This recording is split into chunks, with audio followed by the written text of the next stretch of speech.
လူတွေကငါ့ကိုပြောကြတယ်ပညာလည်းမတတ်တဲ့ကောင်းလေးပါဒီအထက်မင်းတယောက်တော့လုံးဝမပါငါ့ကိုခင်တဲ့သူငါ့ကိုတွေ့တာတဲ့သူအနေခံဘဝလွတ်ဖို့လမ်းသာအချင်းလေးပြောင်းကောင်းတယ်ဆိုရမှာကျင်နာသူမင်းရိပ်အောင်ရောက်ခဲ့တော့ပန်းတွေစီထားတဲ့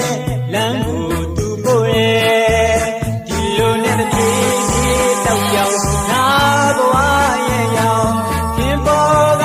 ရောက်လို့စင်တော်မှာကောက်ခဲ့ပြီလူတွေရဲ့ဩဘာလက်ကုပ်တန်များကြမှာတစ်ချိန်ကအနေခံမဟုတ်တော့ပြီခင်ပေါ်ခဲ့ပြီဒီလိုနဲ့ငါရဲ့ကျေးဇူးရှင်သူရှိတော်လမ်းကိုပြန်ခဲ့တော့ဘာကြောင့်လဲ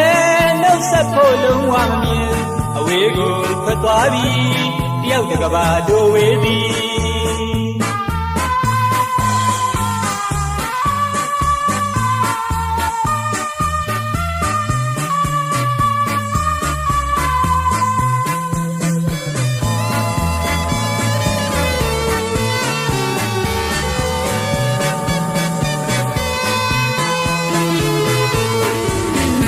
လူတွေက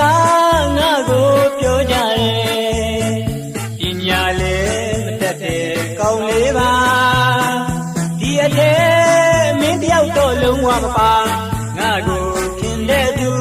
ငါ့ကိုတွေ့တာတဲ့သူအနေခံဘဝလွတ်ဖို့လမ်းလာအချင်းလေးကြောင့်ကောင်းတယ်ဆိုရမှာကျင်နာသူမင်းရိပ်အောင်ရောက်ခဲ့တော့ပန်းတွေစီထားတဲ့လမ်းကိုသူပို့တယ်ဒီလိုနဲ့တစ်ပြေးပြေးတောက်ကြောင်ငါဘဝရဲ့ရောက်ခင်ပေါ်ကရောက်လို့စင်တော်မှာကောက်ခဲ့ပြီလူတွေရဲ့ဩဘာလက်ကုပ်ကံများကြမှာတစ်ချိန်ကအနေခံမဟုတ်တော့ပြီခင်ပေါ်ခဲ့ပြီဒီလိုနဲ့ငါရဲ့ကျေးဇူးရှင်သူရှိတော်လမ်းကိုပြန်ခဲ့တော့ဘာကြောင့်လဲနှုတ်ဆက်ဖို့လုံးဝမမြင်အဝေးကိုထွက်သွားပြီ